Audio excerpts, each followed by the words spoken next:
Hello everybody, welcome to Talk About Houses. I'm Todd. I'm Juana. Okay, so I got a text and I got a bunch of people sent me messages wanting to know about the emergency 50-day supply of water in Las Vegas. Okay? Say it isn't so.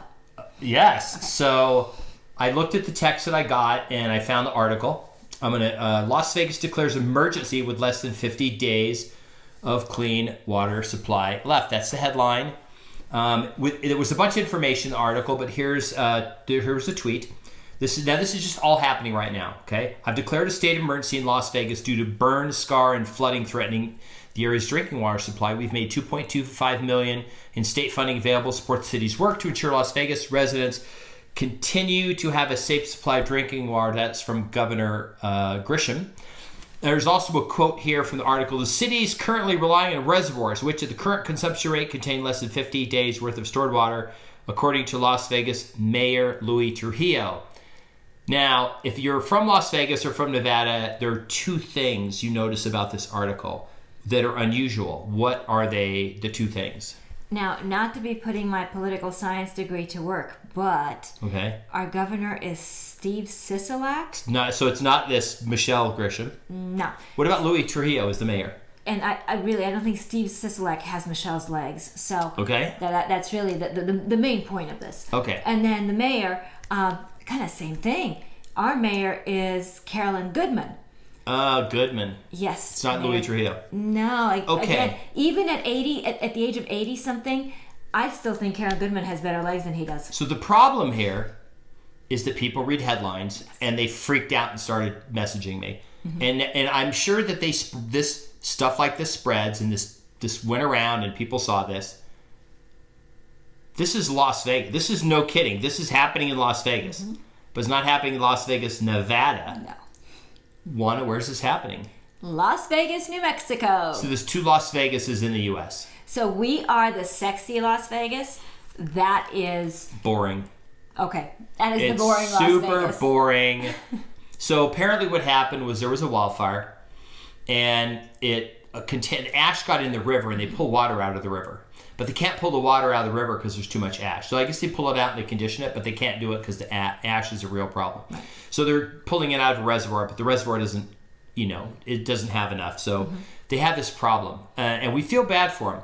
But that's not why we made the video. We made the video to prove a point. The point is that sometimes when you see these headlines and these the articles, you have to go deeper and see this because people are going to take this, spread it, and then people are going to be talking about, like, someone's going to go find a video with it, like Las Vegas would be out at, the Lake Mead will be empty in a year.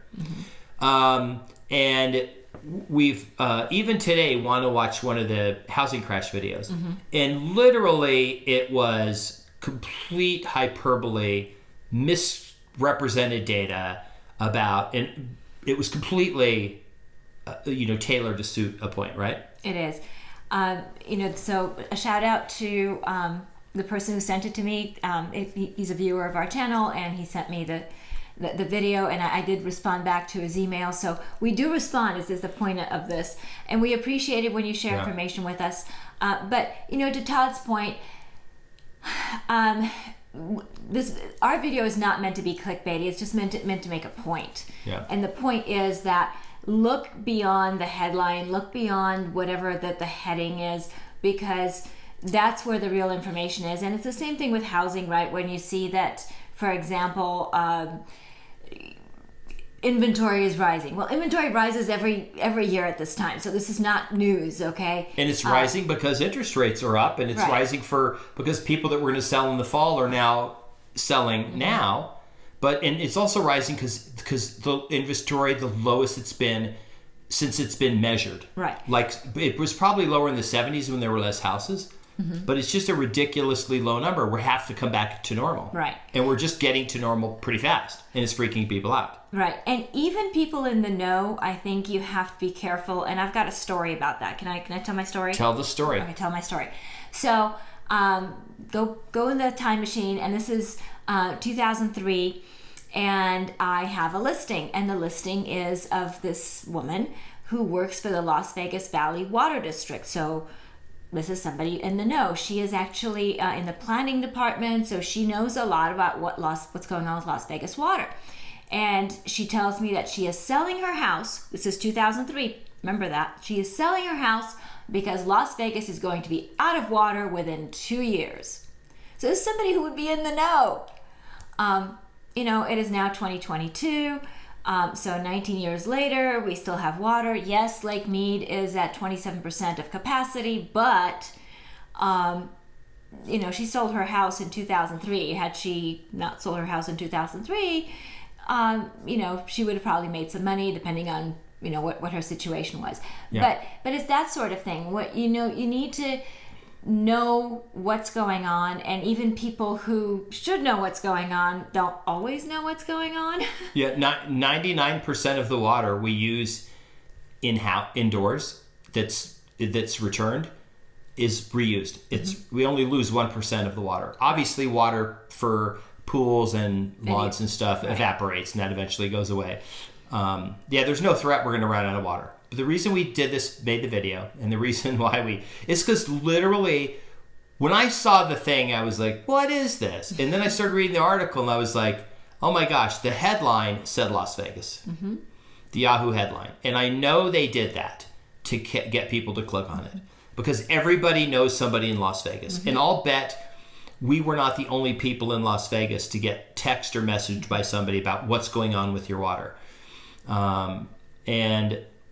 So obviously there was an agenda, or someone, at Yahoo who's, gets paid to get people to click on articles. Economic incentive, kind of like to the point that we made earlier about the viewer who sent me the crash person's video.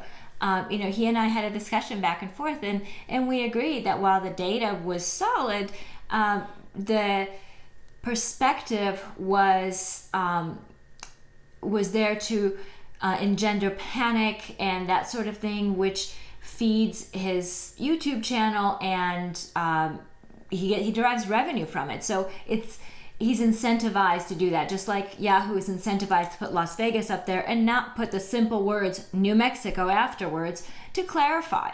Everybody, when it sees Las Vegas, everybody thinks of this Las Vegas, right? Because no matter where you go in the world, I promise, if you say Las Vegas, they say either I've been there, I know somebody who's been there, or I'm going there. So everybody in the world knows Las Vegas, Nevada. Very few people in the world know Las Vegas, New Mexico. It's a very common practice. They do it with politicians too, depending on which party they are. They either put the party in the headline, or they intentionally leave the party out. Right? They don't even put it in the article, depending on which party. It's just how sort of mainstream media is. But anyway, so that's the reason why we made the video. If you're really upset, you're like, oh my God, I can't believe you guys did this to me. Whatever. We're like, you don't learn until you actually understand, until you've actually experienced this. And it was pretty weird, because I got all of this literally came within a 24-hour period. The text, the messages through the portal, what's going on, tell us more about this. We want to know more about this thing we're hearing about. And the fact that people are doing this means they didn't read the article, because as soon as you open the article and you start reading, it says that it was a fire in the forest in New Mexico. And New Mexico's not anywhere near Nevada. We have two of the largest states. You got to either go through Utah or Arizona, and they're massive states. We don't get any water from New Mexico. Right. They don't affect our water supply here at all. So we feel bad for the people in New Mexico. If you're there, we feel very bad for you, and we hope that everything turns out okay for you. Yeah, and if you clicked on this video because of Las Vegas, New Mexico, then there's an emergency there, and you can find out more information, obviously.